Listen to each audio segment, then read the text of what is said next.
So far mga marit pare ko, yung mga nairipat natin a month ago, siguro mga 30 plus din itong mga to. Walang namatay, so swerte tayo. Kasi nung baguhan pa lang talaga tayo, actually baguhan pa rin tayo ngayon kasi ilang years pa lang tayo nagbobonsai. Nung baguhan talaga tayo, zero knowledge, pag nagripat ako ng apat, o minsan namamatay yung dalawa o yung isa, o minsan namamatay sila lahat. Kasi hindi ko pa alam yung procedure.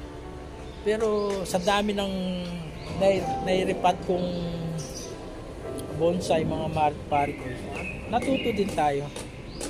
Tsaka may Google, may YouTube. So marami ng ano ngayon, pwede natin magamit para madagdagan yung knowledge natin.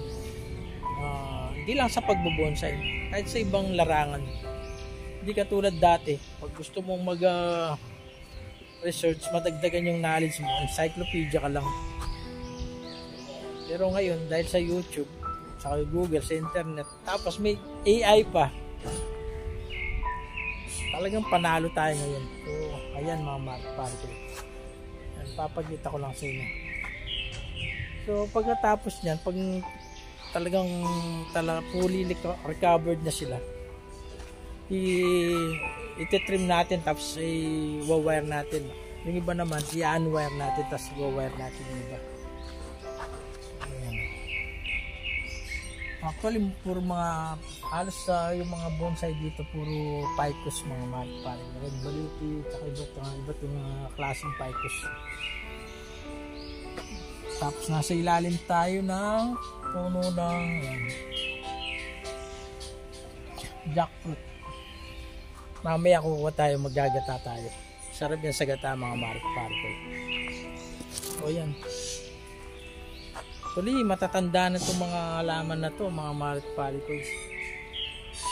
Kaya tingnan mo naman yung mga trunk nila. Talagang sa mga trunk pa lang makikita mo na gaano sila katanda. Talagang ayan. Tapos mag-extend kami dito sa likod. Yung mga bonsai dun sa kabila, ililipat na natin dito. So kaya pinapalinis natin tong bandang likuran. So ito yung next project natin. Yung mga bonsai na hindi pa talaga finish, dito lang muna sila.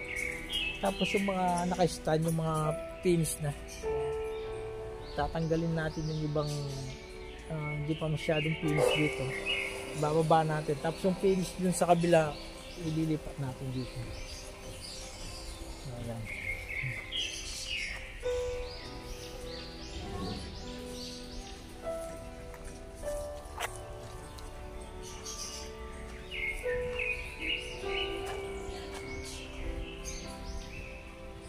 Itong bonsai na to mga maripare ko, kalimutan ko lang yung pangalan pero mataas to.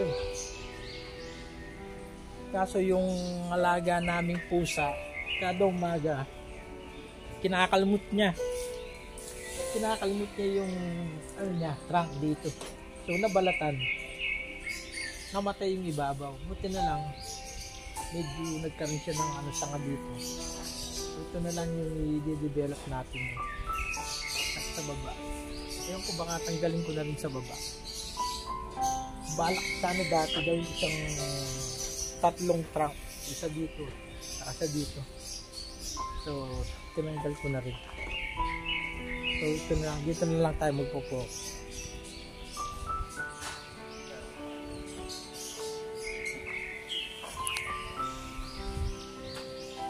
Ayan.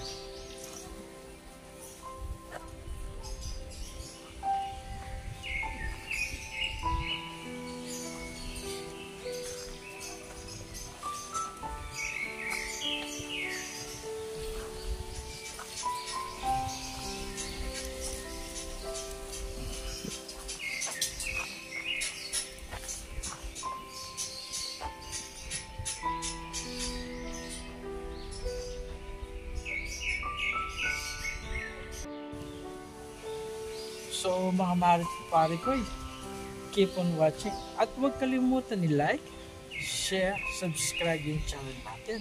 Maraming salamat. God bless.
Ganyan siya kalaki ang marit pare ko.